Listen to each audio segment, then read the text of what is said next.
जय हिंद साथियों। कैसे हैं आप सभी। स्टडी विद सालिंद्र में आपका स्वागत है और हम एमपी पटवारी के लिए संविधान की क्लासेस जो है वो डिस्कस कर रहे हैं और ये हमारी क्लास नंबर 11 रहेगी। इस वीडियो के अंदर हम जो है वो प्रधानमंत्री और मंत्री परिषद के बारे में बात करेंगे। राइट, प्रधानमंत्री और मंत्री परिषद के बारे में बात करेंगे। ठीक है, चलिए आ जाइए। तो अपनी नोटबुक के अंदर सबसे पहली जो हेडिंग रहेगी वो लिखेंगे आप क्या, प्रधानमंत्री व मंत्री परिषद। राइट। सो आज के इस वीडियो के अंदर हम जो है वो प्रधानमंत्री और उसकी मंत्री परिषद को जो है वो कंसीडर करेंगे। राइट। तो आप इसको नोट करिएगा। ठीक है, अपनी जो नोटबुक बना रहे हैं सो सबसे पहली हेडिंग रहेगी आपकी प्रधानमंत्री और मंत्री परिषद। राइट। देखिए, सबसे पहले अगर हम प्रधानमंत्री की बात करें मेरे साथियों, किसकी बात करें, प्रधानमंत्री की बात करें तो प्रधानमंत्री जो होता है वो वास्तविक प्रधान होता है। राइट, कौन होता है, वास्तविक प्रधान होता है इसका, मंत्री परिषद का। राइट, या हम बोल सकते हैं वास्तविक प्रधान होता है देश का। ठीक है, जैसे अपने राष्ट्रपति के बारे में देखा था कि राष्ट्रपति जो है वो औपचारिक प्रधान है, वैसे ही प्रधानमंत्री जो है वो वास्तविक प्रधान होगा भारत का। राइट। इसके अलावा अगर हम प्रधानमंत्री की बात करें साथियों, तो प्रधानमंत्री की जो नियुक्ति है वो कौन करता है, नियुक्ति करते हैं प्रेसिडेंट ऑफ इंडिया। राइट। इसके अलावा प्रधानमंत्री की बात करें तो प्रधानमंत्री जो है वो बहुमत दल का नेता होता है, बहुमत दल का नेता होता है। राइट। इसके अलावा नोट में लिखेंगे आप, नोट लिखिए, स्पष्ट बहुमत ना होने पर ना होने पर प्रधानमंत्री की नियुक्ति में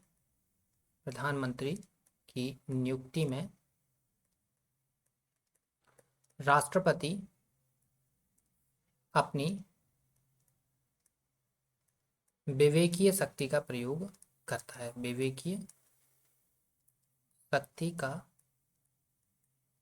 प्रयोग करता है। Right, clear.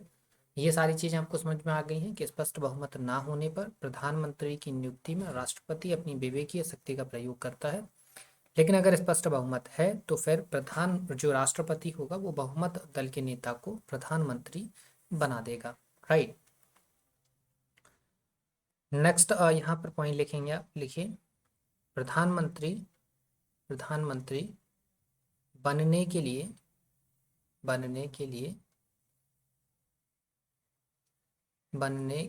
लिए संसद के किसी भी सदन का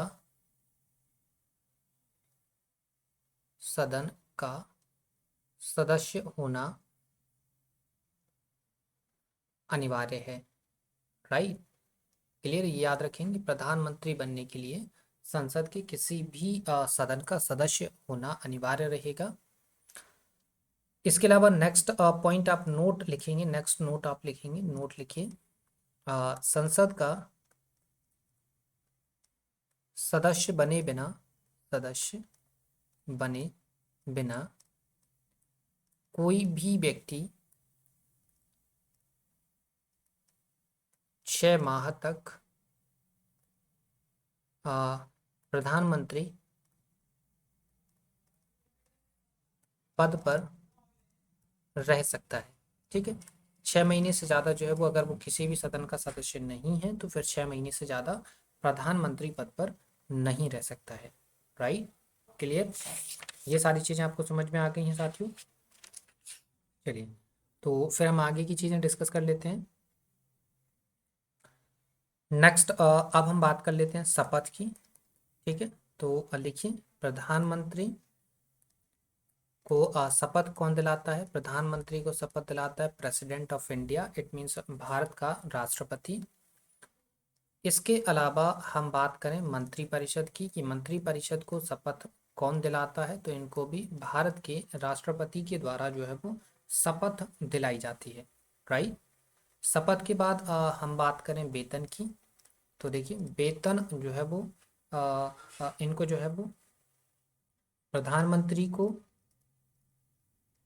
और किसको, मंत्री परिषद को जो वेतन मिलता है वो वेतन संसद के संसद के सदस्य के बराबर, ठीक है, बराबर मिलता है। इसके अलावा इनका जो वेतन आता है वो संचित निधि से जो है वो इनका वेतन आता है। क्लियर। जितने वेतन और भत्ते दिए जाते हैं प्रधानमंत्री और मंत्रिपरिषद को, वो सभी के सभी जो हैं वो आपके किससे दिए जाते हैं, संचित निधि से दिए जाते हैं। दिए कितने जाएंगे, संसद के सदस्य के बराबर जो है वो इनको वेतन और भत्ता दिया जाएगा। राइट।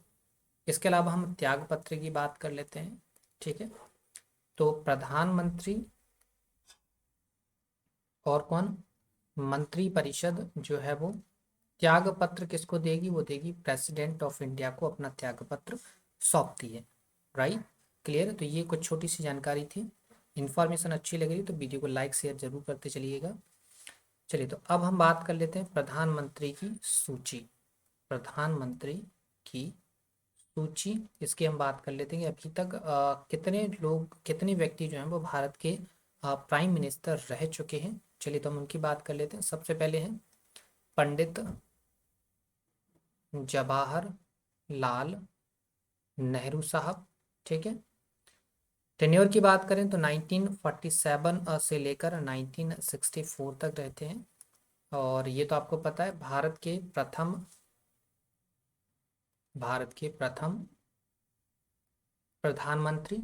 और इसके अलावा सबसे लंबा कार्यकाल, सबसे लंबा कार्यकाल जो है वो पंडित जवाहरलाल नेहरू का रहता है। राइट। क्लियर। सेकंड की हम बात करें साथियों, तो नेक्स्ट रहेंगे हमारे लाल बहादुर शास्त्री। राइट। और लाल बहादुर शास्त्री की अगर हम टेन्योर की बात करें तो 1964 से लेकर 1966 तक रहते हैं। इन्होंने एक नारा दिया था, नारा है जय जवान जय किसान। जय जवान जय किसान। राइट। क्लियर। तो जय जवान जय किसान का जो नारा है वो लाल बहादुर शास्त्री के द्वारा जो है वो दिया जाता है। क्लियर। थर्ड प्राइम मिनिस्टर की बात करें तो थर्ड है हमारी इंदिरा गांधी। राइट। इंदिरा गांधी। ठीक है। इनकी अगर हम टेन्योर की बात करें साथियों, तो टेन्योर लिखिए इनका 1966 से लेकर 1977 तक जो है वो इनका टेन्योर रहता है। ठीक है। क्लियर। और ये तो आपको पता है, भारत की पहली महिला राष्ट्रपति। राइट। भारत की पहली महिला राष्ट्रपति जो है वो कौन है, इंदिरा गांधी। राइट। इसके अलावा हम बात करें तो नेक्स्ट रहेंगे हमारे मोरारजी देसाई। मोरारजी देसाई। ठीक है। मोरारजी देसाई की बात करें, इनके टेन्योर की बात करें साथियों, तो लिखिए इनका टेन्योर जो रहेगा 1977 से लेकर 1979 तक रहेगा इनका टेन्योर। इनके बारे में लिखिए, प्रथम गैर कांग्रेसी प्रधानमंत्री। राइट। प्रथम गैर कांग्रेसी प्रधानमंत्री जो है वो मोरारजी देसाई साहब हैं। ठीक है। नेक्स्ट पांचवें नंबर पे लिखिए चरण सिंह। चरण सिंह। राइट। और चरण सिंह के टेन्योर की बात करें तो लिखिए 1979 से लेकर 1980 तक जो है वो इनका टेन्योर रहता है। ठीक है। क्लियर। चलिए आगे, नेक्स्ट नंबर 6 पर लिखिए, फिर से चरण सिंह के बाद लिखिए इंदिरा गांधी फिर से आती हैं। इंदिरा गांधी। राइट। और इंदिरा गांधी, अब इनका जो टेन्योर रहेगा वो 1980 से लेकर 1984 तक रहेगा। राइट। नेक्स्ट इंदिरा गांधी के बाद हम बात करते हैं, लिखिए राजीव गांधी। राजीव गांधी लिखिए, तो राजीव गांधी का जो टेन्योर रहेगा वो रहेगा 1984 से लेकर 1989 तक। राइट। ठीक है। ये जो है वो इनका टेन्योर रहेगा 1984 से 1989 तक। राइट। नेक्स्ट राजीव गांधी के बाद हम बात करें तो लिखिए वीपी सिंह। वीपी सिंह, ये जो है वो भारत के प्राइम मिनिस्टर रहते हैं वीपी सिंह। और इनके टेन्योर की बात करें तो 1989 से लेकर 1990 तक ये जो है वो भारत के प्रधानमंत्री रहते हैं। ठीक है। फिर इसके बाद हम बात करें तो चंद्रशेखर आ जाते हैं। ठीक है, क्या नाम है उनका? चंद्रशेखर। तो 8 हो गए। 9वें नंबर पे आते हैं चंद्र शेखर। राइट। ठीक है। चंद्रशेखर की अगर बात करें, इनके टेन्योर की बात करें तो 1990 से लेकर 91 तक ये जो है वो भारत के प्रधानमंत्री रहते हैं। ठीक है। नेक्स्ट हम बात करें तो पी.वी. नरसिम्हा राव। ये जो है वो भारत के प्रधानमंत्री बनते हैं 1991 में, और 1996 तक जो है वो भारत के प्रधानमंत्री पद पर रहते हैं। ठीक है, क्लियर है साथियों? लिखिए, इनके बारे में आप लिखेंगे कि प्रधानमंत्री बनते समय किसी भी सदन के सदस्य नहीं होते हैं, नहीं होते हैं। Right, clear. नेक्स्ट 11 नंबर पे बात करें तो नाम आता है अटल बिहारी वाजपेयी का। अटल बिहारी वाजपेयी साहब का। तो अटल बिहारी वाजपेयी साहब के बारे में बात करें तो ये 16 मई से लेकर 26 मई तक 1996 में ये जो है वो भारत के प्रधानमंत्री रहते हैं। सो सबसे छोटा कार्यकाल, सबसे छोटा कार्यकाल जो रहता है इनका, सबसे कम समय के लिए जो प्राइम मिनिस्टर बनते हैं वो हमारे अटल बिहारी वाजपेयी साहब बनते हैं। राइट। नेक्स्ट हम बात करें तो नेक्स्ट है H.D. देवगौड़ा साहब। ठीक है, H.D. देवगौड़ा साहब ये 1996 में भारत के प्राइम मिनिस्टर बनते हैं और 1997 तक भारत के प्राइम मिनिस्टर पद पर रहते हैं। ठीक है। नेक्स्ट हम बात करें इंद्र कुमार गुजराल की। इंद्र कुमार गुजराल की। तो अगर हम इनकी टेन्योर की बात करें साथियों तो लिखिए 19 मार्च 1998 से लेकर 12 सॉरी 19 मार्च नहीं रहेगा, ये 97 में रहेंगे। तो इनका टेन्योर, ये तो हमने अटल बिहारी वाजपेयी का लिख दिया, सॉरी। लिखिए इंद्र कुमार गुजराल का लिखिए 21 अप्रैल 1997 से लेकर मार्च 1998 तक ये जो है भारत के प्रधानमंत्री रहते हैं। राइट।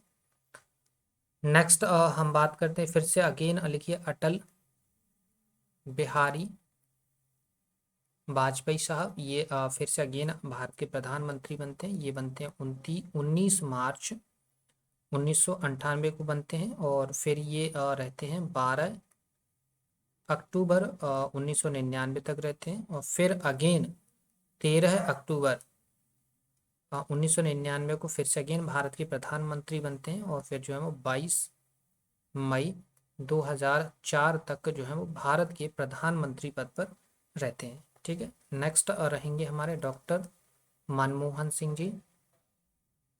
मनमोहन सिंह जी। ठीक है। इनकी अगर टेन्योर की बात करें तो ये जो है वो 22 मई 2004 से लेकर 26 मई 2014 तक भारत के प्रधानमंत्री पद पर रहते हैं। इसके अलावा हम नेक्स्ट बात करें तो नरेंद्र मोदी साहब।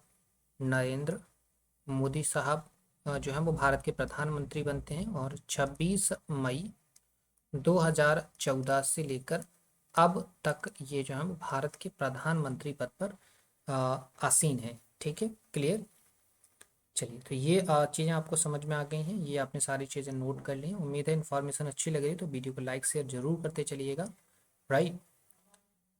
चलिए आगे हम बात करें तो हम जो है वो मंत्री परिषद की बात कर लेते हैं। किसकी बात कर लेते हैं? मंत्री परिषद की बात कर लेते हैं। तो मंत्री परिषद के अंदर जो मंत्री होते हैं वो मंत्री जो है वो 3 प्रकार के होते हैं। कितने प्रकार के होते हैं? 3 प्रकार के होते हैं। कौन कौन से होते हैं उनको देख लेते हैं ज़रा, क्योंकि यहाँ से प्रश्न अक्सर एग्जाम के अंदर पूछा गया है कि मंत्री परिषद में जो मंत्री होते हैं वो कितने प्रकार के होते हैं। तो एक होते हैं आपके कैबिनेट मंत्री, कैबिनेट मंत्री। दूसरे जो होते हैं वो होते हैं आपके राज्य मंत्री, और तीसरे जो होते हैं वो होते हैं आपके उप मंत्री, राइट।